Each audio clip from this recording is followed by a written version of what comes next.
This week on TGC News, high-end blasters, Sig Slides, and the Yeet Vote gets tallied. Kel-Tec offers some of the most interesting and innovative firearms in recent memory. Whether you're into bullpup rifles like the RDB or RFB, or maybe the KSG bullpup shotgun in short or gigantic configuration, or maybe you just want to plink around with some pistol caliber stuff like the Sub 2000 or PF9. They make something affordable for everyone. To learn more, check out keltecweapons.com.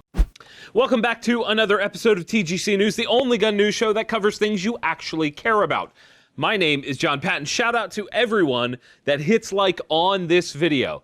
Let's try to get that number up to 5,000 likes. Let's do this.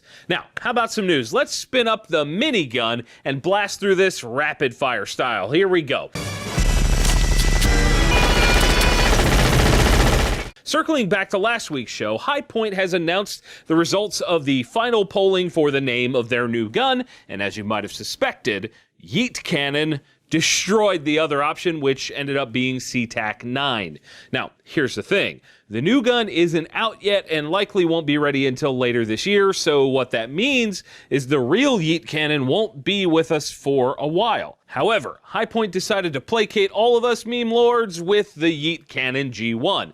It's essentially just a regular C9 pistol with Yeet Cannon on the side and will be a limited run. The MSRP on the limited run guns is $200, and I've seen them around $170 at other retailers. I know I'm getting one because I like fun. They've also said that when the new gun comes out, there will be a limited run with the words Yeet Cannon on the slide, and normal guns will have YC9 on them. What a time to be alive. Next up, Wilson Combat has released a new tuned-up shotgun. It's called the MFS, which stands for Magazine Fed Shotgun, and it's based off the Remington 870 DM. Long story short, they do what they normally do, smooth out surfaces, work the action, then they add a set of ghost ring sights, an M-LOK 4N for mag pull, and a couple other odds and ends. The main option on this is the stock. You can get it with either a Hogue overmold, that rubbery texture, a mag pull shotgun stock that kind of matches the 4N, or an adjustable unit with an AR stock and grip. Prices on these start at $1,275 and go up to $1,400 for the adjustable stock version. If you have to have a really nice pump gun, this might be your option. Also in expensive gun news, Ed Brown has announced yet another 1911 in their more affordable Evo lineup. It's called the KC9 LW, or lightweight. The claim to fame here is that it weighs in at 27 ounces, which is about 7 ounces less than the standard KC9. I'm not sure that really justifies the lightweight name, but whatever you gotta do to feel good about a new model, right? It is, of course, chambered in 9mm and has all the standard features that you would expect from an Ed Brown. It's a high-end gun, so not only is it super nice, but it also comes with a high-end price. The KC9 LW goes for $22.95. How about some accessories to fuel the fire? Midwest Industries is jumping into the Ruger PCC chassis game, and while we don't have final pricing yet, they say it will retail for under $200, which makes it a very competitive option compared to some of the models we talked about already on this show. They've decided to go with the AR-style layout with an adjustable stock in the rear and an AR-style pistol grip. Midwest also has a huge lineup of parts for this gun already, so I think this is sort of just adding to that. And speaking of adding to the line, Sig has introduced an entire lineup of slides for the P320. They're called Pro-Cut, and long story short, it's slides with a bunch of holes drilled into the front end and an optic cut in the rear. The slides also come with night sights, a bead-blasted stainless finish, and all of the internals, with the exception of the barrel and recoil spring assembly.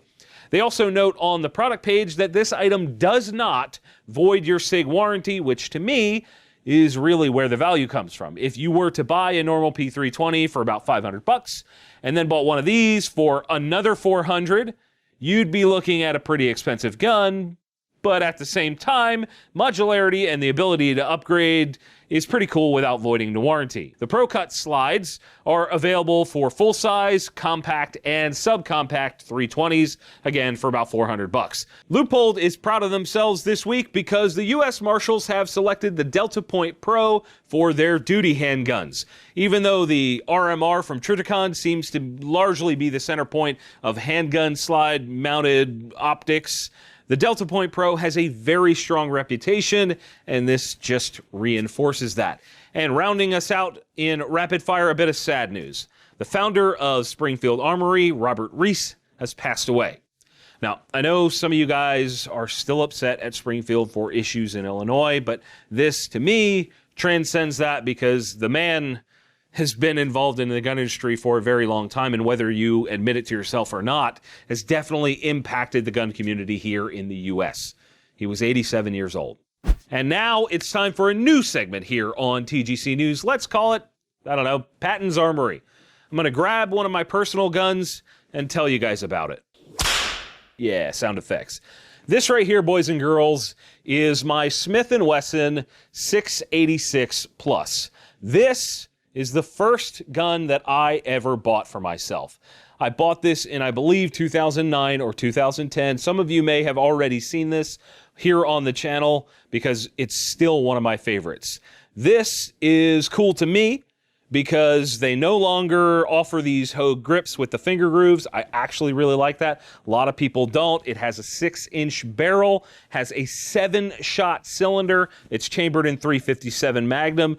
And this has a little bit of a personal thing for me because this was tuned up recently by my girlfriend's father. You guys know Genevieve. He did some action work on this and kind of tuned things up because it's been pretty nasty and shot quite a bit. Now, the reason I bought this thing as my first gun, you know, I didn't go with a Glock 19 or something like that, is because from the onset of me getting into guns, I really enjoyed big and kind of silly stuff. That's really me as a person. I just like having fun with stuff and being kind of over the top. And this really fulfills a lot of that. It's a big gun. It's easy to shoot in double action or single action. And I just love it. You know, I think it came from one of the first times I ever went and shot with a buddy of mine who happened to be in the Marine Corps at the time. He took me to a local range. We rented some guns, and one of these happened to be what we rented because we were trying out 22s, 45s. We were trying out everything just to see what I liked, what he liked, whatever. We were trying it all. And I really just kind of fell in love with the Smith & Wesson revolver, specifically the 6-inch, because I mean, look at this. This is just a ton of fun. And hopefully there's been some cool footage playing over top so you guys can see what this is all about.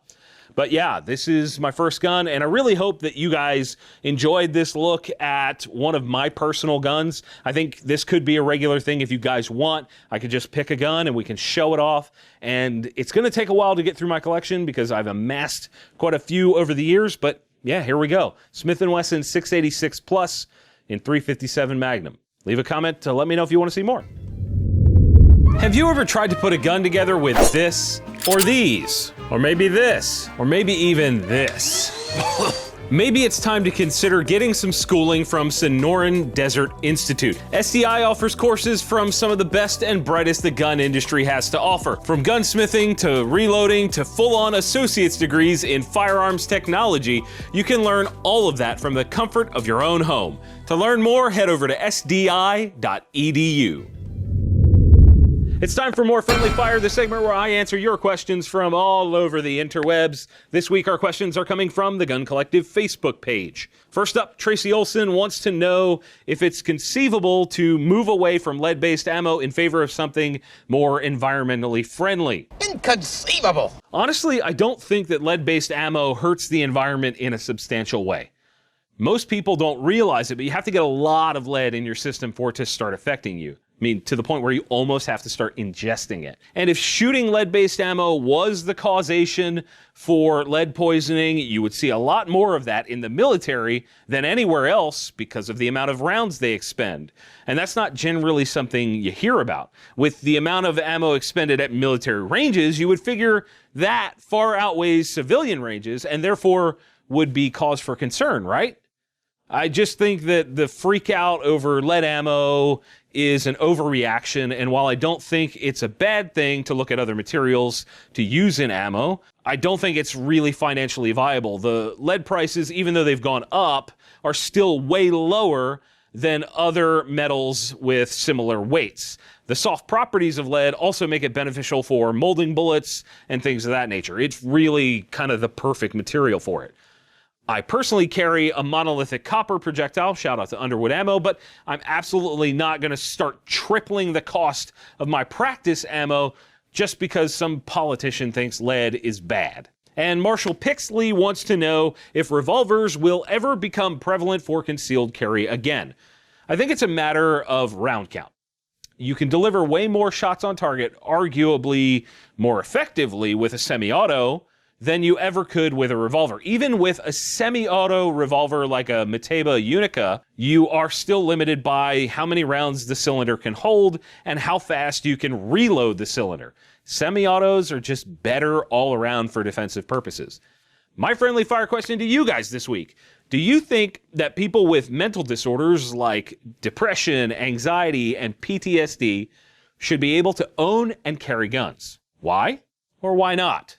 Sound off in the comments below and let me know your thoughts. And if you want to ask a friendly fire question, send it to me over on theguncollective.com. And that is it for this week's show, guys. If you disliked the video, hit that button. If you liked it, hit like, get subscribed, and consider supporting us via the links in the video description below. We have an Amazon affiliate store, as well as a link to our other YouTube channel called TGC Surplus, where we host the TGC podcast on Thursday nights live. Be there. And as always, thank you all for watching.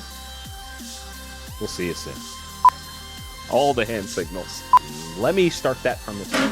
Boop, beep, beep, bop, boop, beep, boop, bop, beep, beep. Those are custom sounds. Demonetize that, YouTube. We're gonna get it this time, I promise. Me and you, together. Yep, it's over, but don't worry, you can click on the video up top to watch last week's show, and the one below that is the one that YouTube thinks you'll enjoy. Check them out and let me know what you think.